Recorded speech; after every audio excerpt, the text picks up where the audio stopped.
চলুন এবার আপনাদেরকে মালদার খবর জানাই।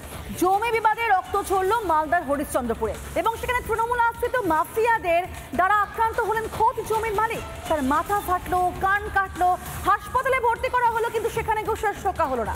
আর এখানে সবচেয়ে বড় প্রশ্ন, সবকিছু হচ্ছে পুলিশের সামনে, আর তৃণমূলের জমানায় পুলিশ শুধুমাত্র কি নীরব দর্শকের ভূমিকায় পালন করবে? দেখুন আপনারা।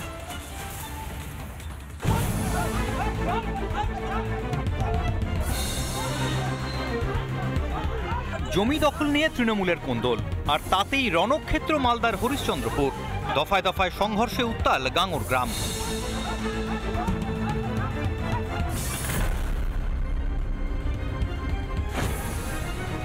অভিযোগ জানাতে গেলে থানার সামনেই চলে মারধর, হাসপাতালের বাইরেও মারধরের অভিযোগ।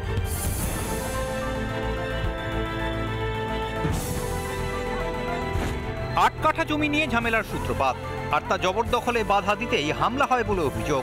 জবরদস্তি মাটি ফেলছে স্যার, মানা করছি শুনছে না।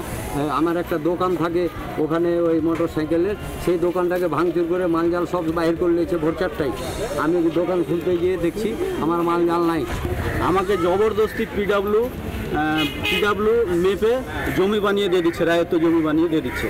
এটা মানে কিছু জমি মাফিয়ার একটা ব্যবসা হয়ে গেছে, ট্রেন্ড হয়ে গেছে। অন ক্যামেরা, থানার অন ক্যামেরার সামনে মারপিট করে, হ্যাঁ, ওটা ট্রিটমেন্টের জন্য, এবং কি কানও ছিঁড়ে দেয়। আমরা পিডাব্লিউ বাদ দিয়ে ওদেরকে যতটা মাটি কিনেছে আমরা ওদেরকে ট্রেসিং পেপার করে আমিন 4-5 বার আমিন মেপে ওকে পজিশন দিয়ে দিয়েছিলাম।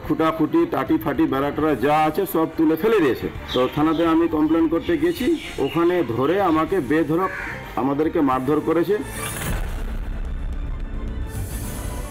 আমার কাছে খবর নেই তারা তৃণমূল করে, তবে এইটুকু বলবো এখানে কোনো দল দেখে প্রশাসন কোনো কিছু কাজ করবে না।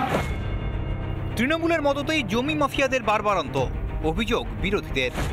এক তৃণমূল আরেক তৃণমূলের মাটি দখল করছে, এক তৃণমূল সাধারণ মানুষের মাটি দখল করছে। পশ্চিমবঙ্গের মধ্যে যতদিন সরকারটা থাকবে মাটি লুট হবে, মায়ের কোল শূন্য হবে।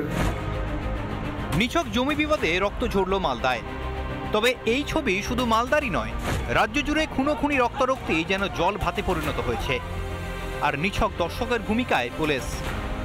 আর কবে শাসক দলের তাবেদারি ছেড়ে দুষ্টের দমন করবে মমতার পুলিশ? রিপাবলিক বাংলা। নানা ধরনের কন্টেন্ট দেখার জন্য লাইক করুন, শেয়ার করুন আমাদের ফেসবুক পেজ, সাবস্ক্রাইব করুন আমাদের ইউটিউব চ্যানেল। পাশাপাশি অন্যান্য ব্রেকিং নিউজের জন্য অবশ্যই চোখ রাখুন রিপাবলিক বাংলায়।